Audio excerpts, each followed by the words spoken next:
நலம் காக்கும் ஸ்டாலின், உங்கள் குடும்பத்தின் நலன் அரசின் பொறுப்பு.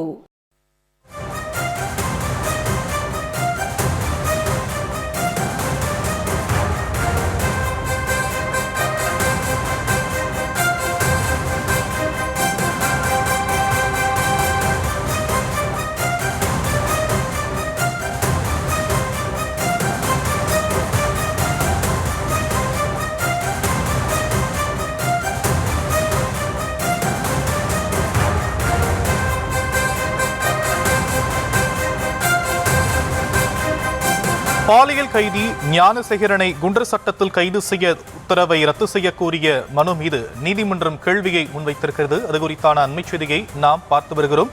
ஞானசேகரன் வழக்கில் உயர்நீதிமன்றம் கேள்வியை முன்வைத்திருக்கக்கூடிய நிலையில் விவரங்களை நம்முடைய செய்தியாளர் மதியழகன் வழங்க நாம் கேட்கலாம். மதியழகன், நீதிமன்றம் என்னென்ன கேள்விகளை காவல்துறைக்கு முன் வச்சிருக்கிறாங்க?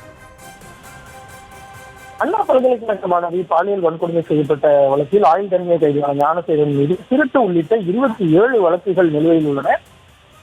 அண்ணா பல்கலைக்கழக மாணவி வன்கொடுமை வழக்கில் ஞானசேகரன் கைது செய்யப்பட்ட பின்னர் அவர் மீது பல்வேறு குற்ற வழக்குகள் நிலுவையில் இருந்ததால் அவரை குண்டர் சட்டத்தின் கீழ் சிறையில் அடைக்க சென்னை மாநகர காவல் ஆணையர் உத்தரவிட்டிருந்தார். சென்னை காவல் ஆணையரின் இந்த உத்தரவை ரத்து செய்ய கோரி ஞானசேகரனின் தாயார் கங்காதேவி சென்னை நீதிமன்றத்தில் மனு தாக்கல் செய்திருந்தார். இந்த மனு நீதிபதி எம்.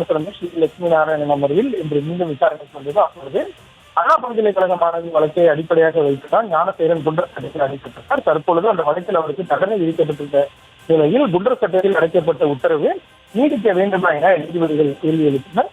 இதற்கு பதிலளித்த காவல்துறை தரப்பு வழக்கறிஞர், ஞானசேகரன் மீது மற்ற குற்ற வழக்குகளும் நிலுவையில் உள்ளன.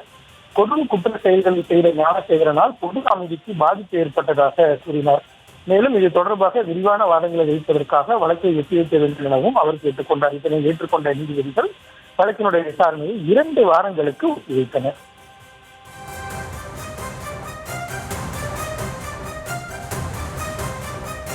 தற்போதைய விவரங்களுக்கு நன்றி மதியழகன்.